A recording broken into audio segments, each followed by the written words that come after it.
Hi, everyone, and welcome to this Brennan Center for Justice event. Sorry for our brief technical delay, but we're ready to roll. Before we get started, just a few housekeeping notes. First, we're going to leave time for questions at the end of this discussion. If you have a question you'd like to ask, please feel free to add them via YouTube and Facebook chat. Secondly, civility is important to all of us at Brennan Center. Those who post rude or intemperate language in our message streams here on YouTube and Facebook will be removed from the conversation. And lastly, we provide live closed captioning. For those of you joining us for the first time, the Brennan Center is a nonpartisan law and policy institute that works to repair, revitalize, and defend our systems of democracy and justice. We will be live tweeting today's event, and I hope you'll follow the conversation at #BrennanCenterLive. Without further ado, I am so pleased to welcome my friends Betsy Fischer Martin and Jonathan Martin to the Brennan Center Live virtual stage. Jonathan, of course, is the New York Times senior political correspondent and CNN political analyst, whose New York Times bestseller, This Will Not Pass: Trump, Biden, and the Battle for America's Future, tells the behind-the-scenes political history of 2020 and 2021, capturing the stress test of American democracy inside both parties. Betsy Fischer Martin, who will be asking the questions today, is the executive director of the Women and Politics Institute at American University and former executive producer of Meet the Press with Tim Russert. Betsy and Jonathan share a last name for good reason. They're married. And when we went looking for a moderator, I couldn't imagine anyone better equipped to hold Jonathan's feet to the fire than Betsy. Having spent considerable time in their company, I can assure you, you're in for an entertaining hour. And with that, Betsy, the floor is yours. Thank you, Lisa, and great to be with you all here. Welcome to the kitchen counter in our condo where we are coming to you from today. It's always great to be with you all at the Brennan Center. And good afternoon, everybody. Thanks for joining us. We want to dive right in. And as the air is growing colder in September, it can only mean one thing to us political junkies, and that's that the midterm season is officially in full swing. But of course, they come with a twist this year as the January 6th hearings begin to ramp up and the summer's must-see TV is going to be returning right before, of course, this pivotal election. The hearings are drawing huge ratings, but the question is, will they influence voters at the polls in November? As we all know, the fallout of the January 6th attack on the Capitol has really ignited the basis of both parties and both sides digging in their heels and trying to figure out what they believe really happened that day and who, of course, was to blame. Another thing being ignited is the concern for, of course, the state of democracy. There was a recent poll by YouGov and The Economist that found a majority believe that American divisions have actually gotten worse in the last year. And over 40% said that a civil war is at least somewhat likely in the next 10 years. So scary stuff there. But I thought we would just dive in to the book that Jonathan, his co-author Alex, wrote, because it does have, January 6th plays a big component of that book. In fact, Jonathan was in the Capitol the day of January 6th. And so maybe that's the place to start, is asking Jonathan, when you were there, did you have any idea the significance that was the fallout that was going to happen from that day in terms of politics and how things have played out? Well, Lisa and everybody at the Brennan Center, thanks for having us. Appreciate the opportunity to visit with you guys.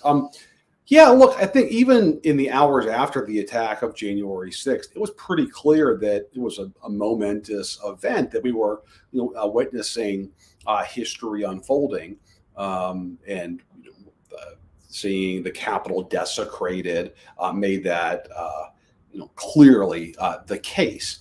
In terms of the political implications, I think it was less obvious. I mean, there's no question, given the former president's comments that morning, that he had, as even his own party would admit, in the days afterwards, incited the riot. And it sort of urged people to try to overturn the results of the 2020 election. So the gravity of the moment was clear. I think the political implications of it were less clear. But by the end of the day, there was very apparently a desire to get some kind of accountability for President Trump. We have, Alex and I do a sort of moment in the book where then Liz Cheney herself, in the hours after the attack, is already saying to colleagues that we have to impeach the SOB, meaning Trump. So she recognized, I think, that there had to be a really serious sanction. But I think it wasn't until the sort of days after that I think there was a sort of coalescence of what that sanction would look like, which of course was impeachment. Well, and you also have, a riveting encounter in the book too, that night of January 6th, when you're in the Capitol. You had been essentially quarantined with the U.S. Senate that afternoon, but then late that night, you happen upon Mitch McConnell after, of course, they had their votes later in the night. And, he was thinking at the time too, that this would be the end of Trump in many ways. Right. Tell us about that. Yeah, and there was this sense from McConnell and from a lot of other Republicans that, all right, this is it. There's no way that Trump's going to survive this one. And in that sense, kind of reminiscent of the Access Hollywood revelations in the fall of 2020, that there was sort of this failure of imagination, frankly, among Republican leaders as to what their base would tolerate when it came to Trump. And I think that they made that mistake here, as they did in the fall of 2020, assuming that this would somehow brand Trump with a sort of scarlet letter somehow that he could never overcome. And it became pretty obvious in the weeks after, when a lot of Republicans, sort of changed their tone on Trump, that their voters were willing to either overlook it, rationalize it, or just sort of ignore it and focus their attention on Democrats. But yeah, no, McConnell that night of January 6th was leaving the Capitol, and he was convinced, as he put it to me, that Trump had done real damage to himself, that he was not going to be able to recover from this moment. And obviously Trump was able to. And McConnell said he's totally discredited. He put a gun to his head, Trump did, and pulled the trigger. It turns out that a lot of Republican voters just, frankly, weren't that bothered. We also have a scene in the book from a conference call on the House GOP that was taking place. And by the way, if you're interested in the book, this will not pass. You can get the audio version of the book that includes a lot of the audio clips that we obtained, so you can actually hear this play out. But there's this fascinating moment where there's a backbench congressman from Ohio who speaks up after the 6th on this House GOP call and says, I don't absolve Trump. I'm paraphrasing here. I don't absolve Trump for this. He bears some blame, but our voters don't want to hear it. They ask me about Hillary Clinton and Hunter Biden. And that, I think, to us was such a revelation about just the straight political transaction here for a lot of Republican lawmakers. Their voters, especially in more conservative states and districts, just weren't that bothered by what Trump had done, and were far more consumed with Democrats. And so their leaders in Congress were simply reflecting the views of those voters. Well, we talked about Trump, of course, but I want to also bring in Pence here. Yeah. You had a lot of reporting on the threat that he was actually facing and sort of the relationship between him and President Trump. Yeah. Unpack that a little bit for us. Yeah, so there had been no more loyal ally, to put it mildly, than Mike Pence. He was a sort of odd fit from the get-go. He was sober, serious, devout Christian, with Donald Trump, who obviously is not those things. And Pence had made it work, right? Ambition's a powerful lure, and Pence was a soldier. He saluted at every turn in 4 years. Almost no leaks about Pence, parting ways with Trump or privately criticizing or even rolling his eyes about Trump. Pence was careful on what he said and did. But now, finally, Pence is faced with a choice. Does he overturn the election, or at least attempt to overturn the election, on behalf of the person that elevated him to the vice presidency. And the choice Pence made was to basically side with the Constitution. As he put it, James Madison was his guide. Look, I don't think Pence really had a choice in the matter.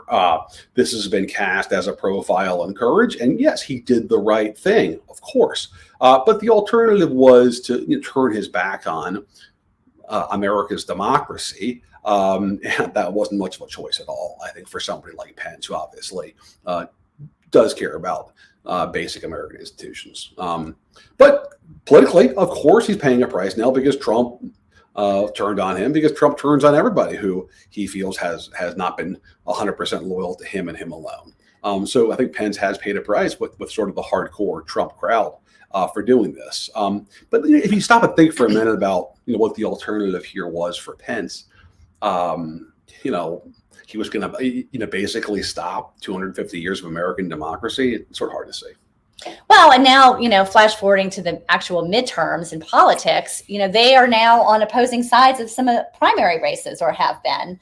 What are your thoughts on that the political maneuvering and positioning between the Trump wing, and is there a Pence wing of the party? Well, he'd like there to be one, that's for sure. I think Pence's bet is that, the rank and file in the party is going to want to win, and they're going to view Trump as somebody who, ultimately they've liked, but is not going to be able to win back the White House. I think that's at least Pence's bet. I think Pence has effectively tried to highlight Trump's limitations as a power broker by intervening in some of these races with more traditional mainline candidates. But frankly, with mixed success. Look, Pence got obviously involved in the Georgia governor's race, siding with Brian Kemp, but he was an incumbent governor who had a significant financial advantage against David Perdue, and David Perdue never really had a great rationale for running.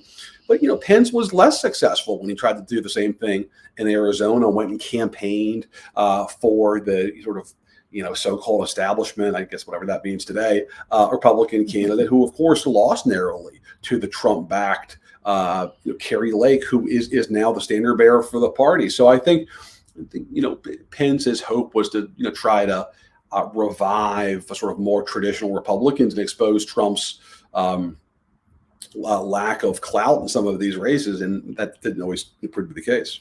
Well, and speaking of kind of that division within the Republican Party, when you're traveling and talking to voters, what are they saying, and what do they think about a reemergence of Trump? What does that base for him look like now? It just depends what the Republican voter you're talking to is like. I think Trump has a dedicated base. He's got, a lock on at least 30% of the Republican Party, which may not sound like a lot, but when you're talking about a multi-candidate primary field, which could be the case in 2024, that's a pretty hefty, a base to start with, especially if you can build on it and not lose some of those people. I think the most important Republican voter now, though, is not the sort of hardcore anti-Trump Republican, and it's not the diehard MAGA Republican. It's the Republican who voted for Trump twice, who had generally liked him, didn't like the sort of criticism of him, but mostly just wants to win back the White House. And I think has some misgivings about whether or not Trump can do that again. You're never going to hear this voter suddenly have an awakening and say, you know what? Yeah, I've come around. Trump was actually a bad guy. He never should have been president. I regret my vote. Mea culpa. What they do, though, is they use these euphemisms where they typically say, well, Trump cannot get, a fair shake, or there's just too much now. Democrats are going to just, or the media is going to come at him too hard, and he's just never going to have the opportunity to kind of unite the country. Or they'll say, great president, I love the policies, but maybe it's time to sort of turn the page. Those are the kind of references that we have our ears open to, because I think those euphemisms signal an openness to vote for somebody else without themselves admitting any kind of culpability in what Trump did to the party. I think it's important in tribal political times that you almost have to sort of listen for those cues, because there are very few voters, especially those who vote in the primary, who are going to suddenly, say, I totally regret my vote, and I've sort of come around. Mm-hmm. They're much more likely to sort of pin the blame on the Democrats or the media by way of explaining how they've come to believe what they do when it comes to Trump. And what about, you're talking about voters, but what about members? When you're in the Capitol, if you took a secret poll of the U.S. Senate in terms of wanting Trump to run again, what would they say? And does that differ from the House at all? Yeah, the Senate right now has 50 Republicans. If you pulled all 50 of them in a private survey, you're not going to find many Republican senators who want Trump to run again. I think that you find a few more in the House, because the House is more, has more true believers than the Senate when it comes to MAGA and Trump. But no, this is one of the class of one of the country's political parties so at odds with so many of their voters, right? And by that I mean lawmakers, donors, strategists, the collective leadership wing of the Republican Party, by and large, does not want Trump to be the nominee again. They just can't really say that out loud. At least most of them can, because they're scared of retribution or sort of backlash from voters. But this is the sort of story, though, is just that gap, that canyon-sized gap when it comes to the actual view that a lot of Republicans have about Trump in 2024 and the preferences of so many of the voters. We live in these strange times where the party that is Trump's political home is full of leaders who want him to go away, who don't want him to be the nominee. And the other party, the Democrats, who are entirely contemptuous of him and view him as a direct threat to American democracy.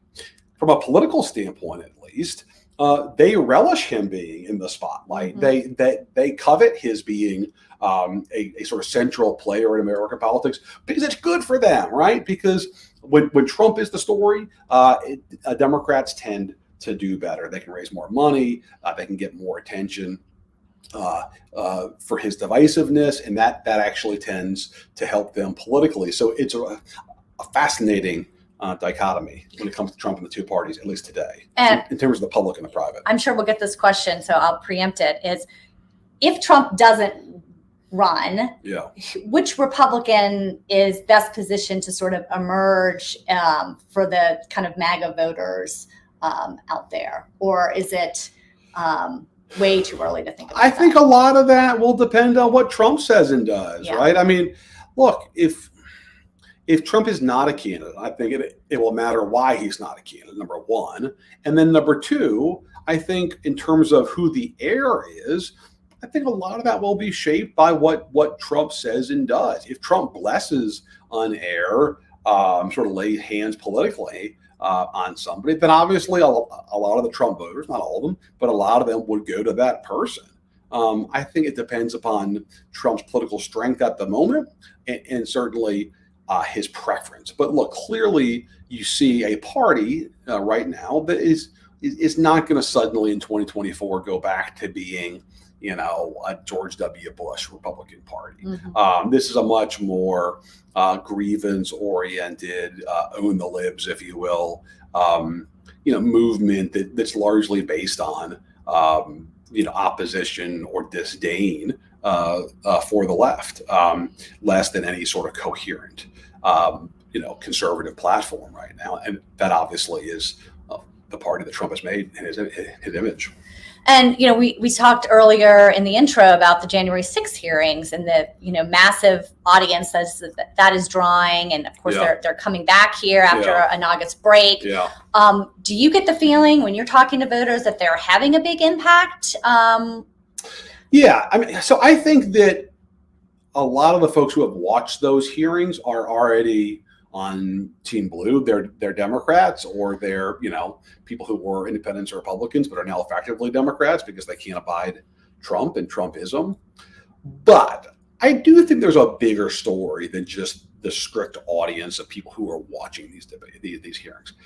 I do think that the months-long drumbeat of these hearings and the revelations from them has also gotten somewhat into the groundwater of the Republican Party, and further raised concerns about Trump's political fitness in 2024. It's just more kindling for the fire of, I like the Trump presidency, I like the policies, but geez, this is, there's just so much Democrats and the media are going to say and talk about, and is this guy ever going to be able to win?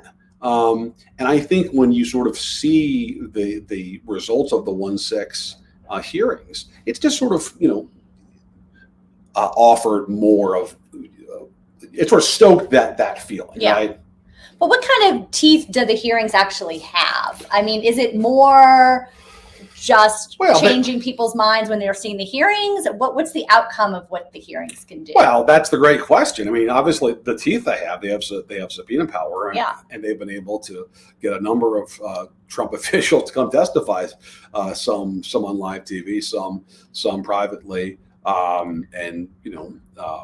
so that's been one thing. But no, I think the upshot of this, is going to be whether or not they recommend charges to the Department of Justice, right? And that's what we're kind of waiting to see here at the end. Do they recommend charges, and what sort? When we think about the Democratic Party, what are your thoughts? I mean, it's been a pretty tough 2 years for Biden. There's been some ups and some downs. What's your take currently on his prospects for reelection? The question, the parlor question in Washington: does he run? Does he not run? What are you thinking? What's your thinking on that? No, it's the sort of Alex and I going around the country and selling this book over the last few months. There was a handful of questions that we'd always get, and invariably one was, is Trump running again? The other is Biden running again. So it's very much on the minds of people. Look, Joe Biden was born in 1942. He'll be 80 years old by the end of this year. If he runs for re-election, he would be 82 years old in the weeks after the 2024 election. He's already the oldest president in American history. So it's not a surprise that he's getting these questions. Look, I think he has told people, and people around him believe him, that he does plan to run.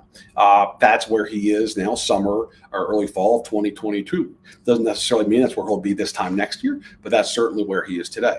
I do think that his recent success on the legislative front, that, for being honest, I think the congressional leaders had probably more to do with it than he did. But still, obviously, he's signing the bills. I think those successes have made him more likely to try to run again, because obviously, he thinks that he's had some justification, a pretty strong run here, and so why walk away now? I think the other thing is just a raw political assessment. He believes if Trump is the nominee, he's the candidate that can beat Trump again. Mm-hmm. He did it once before. Mm-hmm. Trump's a threat to American democracy. Who else is going to stop him? Mm-hmm. I think that's certainly a part of it too. And then also, he's a proud guy, right? He didn't, just run for president to do it and walk away. I think he wants to be like every other president who sought re-election. Look, he's wanted this job for 40 plus years. And, as we report in the book, he's got issues, when it comes to some of his predecessors, including former President Obama, who I think, Biden loves the idea of having a record that on policy is as substantive or more substantive than Obama. I couldn't help but notice that the White House talking point of late is the most successful domestic president since LBJ. Obviously, that skips over a few Democrats along the way between LBJ and Biden. So, I think he does want to try to run again. Doesn't mean he will, but I think the inclination today is yes. Well, and the Obamas were just at the White House for the portrait unveilings. But I mean, you write in the book about that relationship. Yeah, it was always more hyped. It was always more hyped. And I think it was sort of a media creation that you've created this interracial and intergenerational connection. That look, it was a political choice. Every selection of a VP in modern American history is itself a political choice. Mhm. That's what they do. It's a candidate for president or nominee for president trying to help himself or herself, and that's the nature of these selections. But no, I think that they did develop a bond when they were president and VP, but it was never like best of friends. And I do think that, Biden, as we report in the book, has made clear that, as he put it to one advisor, I don't think Barack would like one bit. The coverage of me is more transformational than him. So I think that rivalry does still certainly exist. And I think part of Biden's motivation in wanting to get a second term is because he wants to be seen in the pages of history as a successful president. And there's just two-term president. That's right. And I think a lot of what you assume connotes success is, did you get a second term? Right. Well, and you alluded to sort of the recent, feathers in his cap in terms of, a lot of these bill signings. Yeah. I guess previous to that, there was a lot of talk about, a red wave coming in the midterms. Has that diminished somewhat because of that? Or how do you see the midterm map right now? I think that the Democrats' viability in the midterms has less to do with the legislative run this summer. I think it has more to do, although I think that certainly helped with support among core Democrats who've now sort of, I think, felt better seeing Biden in Congress able to get things done. I think it has more to do with the reminder about what the opposition is, whether it's the Republican support for ending abortion rights and obviously the Supreme Court's decision on Dobbs, or whether it's the FBI raid on Mar-a-Lago and the role of, the continuing role of President Trump at the center of American politics as the face of the Republican Party. I think, those two elements are extremely important. And what knits them together, abortion rights and Trump's role in the GOP, is the perception of what the opposition is. Look, when you don't have control of the White House or the Congress, you want the election to be a referendum on the party in power.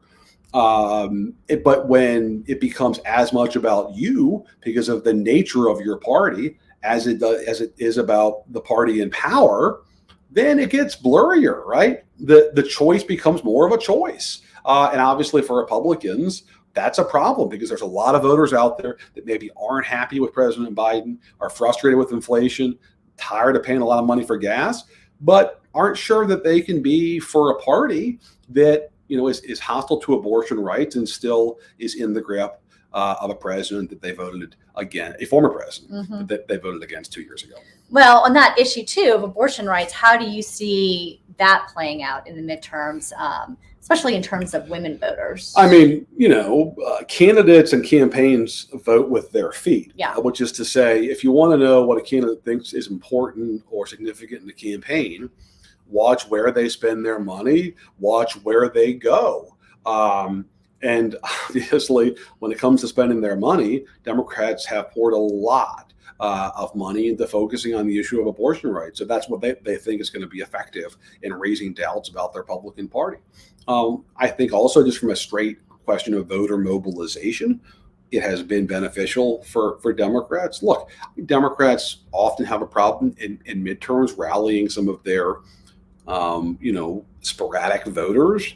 And when you have an issue like this that can be galvanizing, that can fix your turnout issue. I think if you just look at the number of women voters who have registered in a lot of states since Dobbs, sort of tells the story of how galvanizing this is. I think what we don't know is whether or not in November, the sort of narrow band of independent, undecided voters, which tends to be not terribly engaged in politics, what are they voting on, right? Like what is ultimately galvanizing for that voter?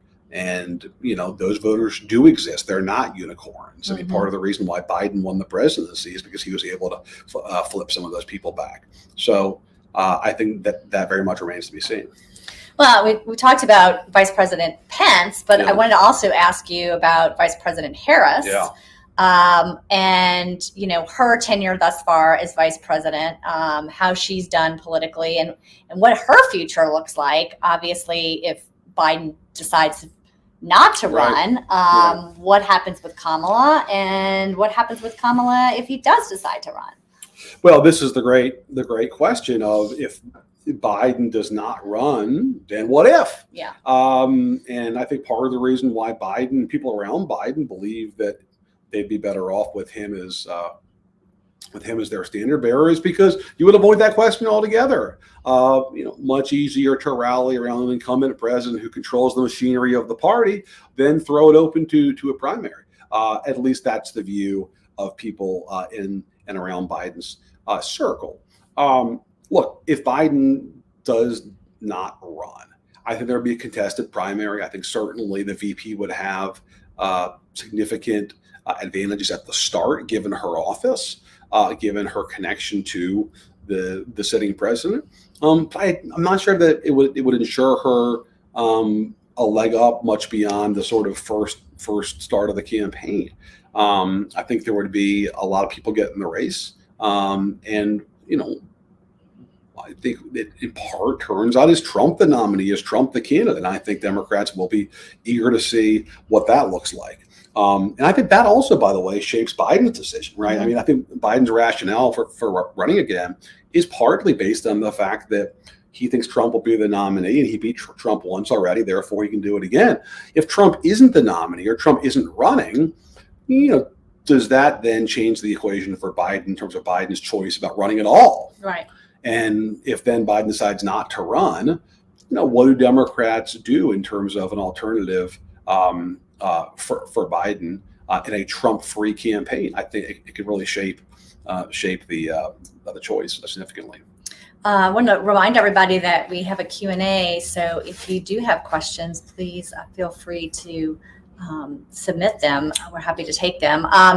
Also wanted to ask, when we think about the January 6th hearings, the face of that in many ways is Liz Cheney. Yep.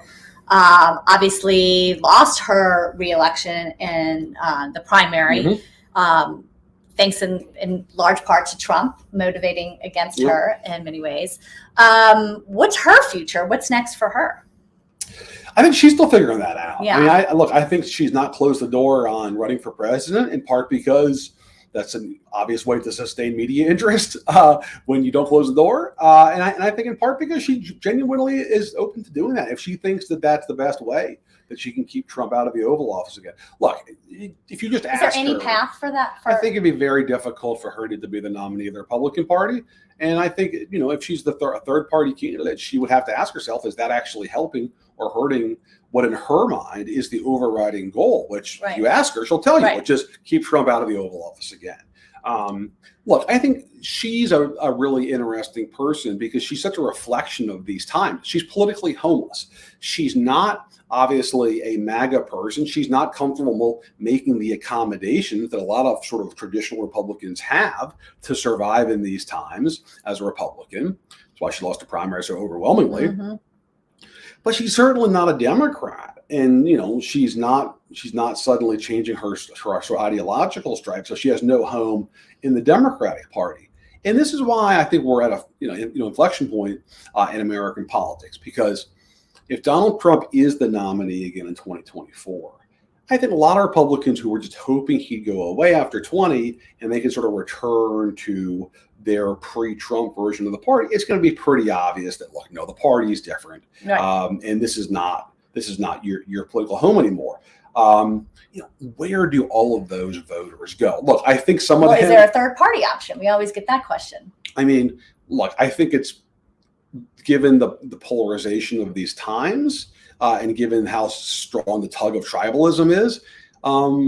I think what sort of acts as the retardant against a third party is the worry that you could be helping the party that you hate the most, right? Are you wasting your vote by supporting a third party candidate and somehow then helping the candidate that you're trying to stop in the first place. And I think that that's the most powerful force that argues against the possibility of a third party candidate. Look, a lot of people who once were Republicans or kind of independently Republicans have already made their choice, right? They'll vote for Biden again. They effectively vote for Democrats on most of the ballot. But what I'm sort of fascinated by is, what do the other Republicans do who have sort of tried to sort of like somehow just wait out Trump? If he's not going away, do they themselves become Democrats? Where do they go? I think those votes are significant. It's not an enormous constituency, but it sure is a politically vital one in a really closely contested election. From the big picture standpoint, when you think about all the revelations in the book, what was the most shocking to you in the reporting of the book? I think what was the most disconcerting, and certainly what has weighed on me, and I think Alex too, is just the sort of level of threats that are now just a feature of life in American politics. The specter of political violence sort of hangs over our government now in a way that is really unhealthy. You just see the pure number of threats that have come into the Capitol Police have spiked. Members of Congress who have had to get Capitol Police details. I worry that people believe that violence is now somehow acceptable, that January 6th was not kind of the low water mark. It was not the culmination of the weeks after the election, but it was in fact just sort of one more way station on our path toward more political violence in this country. Well, Liz Cheney, campaigning for her primary reelection, couldn't even go out and do public events. Yeah, I mean, it was such a reveal that I think part of the reason why she didn't want to do events in Wyoming in the final weeks before her primary was because there are just so many threats against her coming in. When we have major political figures who are reluctant to hold events with the public because they're worried about threats to them, that's a pretty sobering place in America. And what do we do about that, though? I mean, I think people have to demand a better politics and just wholeheartedly and emphatically reject any notion that political violence is ever acceptable. But what responsibility does the partisan media have in that respect as well? Well, this is part of the challenge, is the instinct of especially sort of right-wing media is to either ignore or somehow rationalize that kind of conduct by essentially saying, well, what about Democrats, right? And they're bad too. And I think that's the impulse, right? That sort of whataboutism basically is now just a powerful force given our sort of polarized times. And when you kind of look at that media landscape and think about 2022, 2024, how are voters going to be getting their news coverage? And is it going to be as siloed as ever? Yeah, I mean, I think every cycle we get into a more and more of a siloed news universe. I think the more people that basically live online, who get their news and information from their phones, from their laptops, tablets, whatever your choice is, are going to be much more inclined to live on social media and receive information that is basically pushed at them because they tend to click on that stuff. Yeah, I mean that's pretty significant. I think that's as important, frankly, as cable news, which doesn't have the same audience. A couple questions. Here, I'm just scrolling through. How worried should we be about our democracy? I think pretty worried. I mean, having done this book with Alex, I spent so much time talking to people in both parties. I think there's real worry about the health of our system. Look, it wasn't laws or even norms that saved the democracy after 2020. It was the individual actions of some people. And, okay, like what if those individuals act differently next time around? I think that's what's so sobering is that, our democracy is fragile enough to depend upon the benevolence of a handful of people is really distressing. And I think what is so hard for Americans to grapple with is that we've had this failure of imagination politically that somehow what we saw on January 6th or the aftermath of the election was the kind of thing that happened elsewhere. Oh yeah, there was some sort of clash in Parliament that happened somewhere else in a different country. That would never happen here. Right. We took for granted the peaceful transfer of power so much, and this idea that it can't happen here was proved emphatically wrong in the aftermath of the election. And frankly, I think this idea that voters in this country weren't susceptible to the same kind of strongman, often demagogic politics that Trump exemplified was also a failure of imagination. The idea, that couldn't happen here. No, American voters aren't actually that different from other parts of the world. And they can, obviously fall prey to those kinds of appeals. They certainly did. Millions of them did in the last two elections. Here's another question. Do you think there will be true accountability for those who orchestrated January 6th? I think it remains to be seen, but obviously there's a number of investigations, both from DOJ and in some localities and by the 1-6 committee that are aiming to do just that. I will say, this is a question that we get a lot from sort of left-leaning audiences of, when's Trump finally going to pay a price? Yeah. He's been sort of skating. And I kind of bridle at that somewhat, just from a pure political standpoint. Look, on Trump's watch, the Republican Party lost the House, the Senate, and the White House. Okay, so there was a level of accountability. He was limited to one term as president, and his party lost both chambers of Congress in large part as a rebuke to him. So it's not like Republicans haven't paid a price politically for him. The reason that they're in the minority today is largely because of Donald Trump. The reason that Democrats have had success that they've had is because they have majorities in both chambers thanks to Donald Trump. So, anyways. And what about, the third branch of government, the Judiciary and the Supreme Court? We have a question here about where does the court fit into this big picture? I mean, obviously, they've, issued a landmark decision in Dobbs overturning the national legal right to an abortion. So pretty significant. And again, I think when you got a midterm election and one party has control of the Congress and the White House and wants to make it a referendum, it can be obviously a significant challenge when there's events that sort of make it less of a referendum. And sort of more question about, well, how about the opposition party? What do they represent? Are they a sort of okay alternative? And I think the abortion issue and the court's opinion, which was obviously handed down by justices who were appointed by Republican presidents, 3 of them Donald Trump, I think gives voters in the political center, real pause about the Republicans as an opposition party.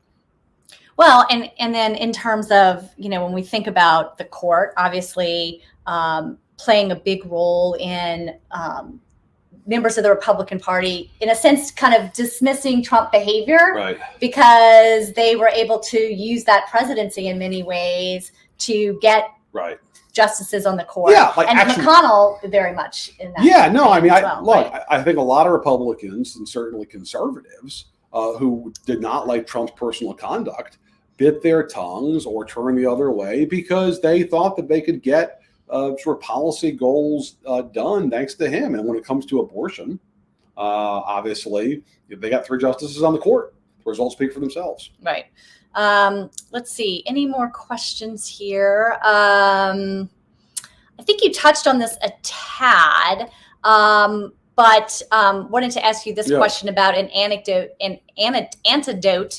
to this extreme partisanship. Well, this is sort of the fascinating moment that we're in. There's plenty of voters that are not sort of hardcore Republicans or Democrats and that don't have strong feelings.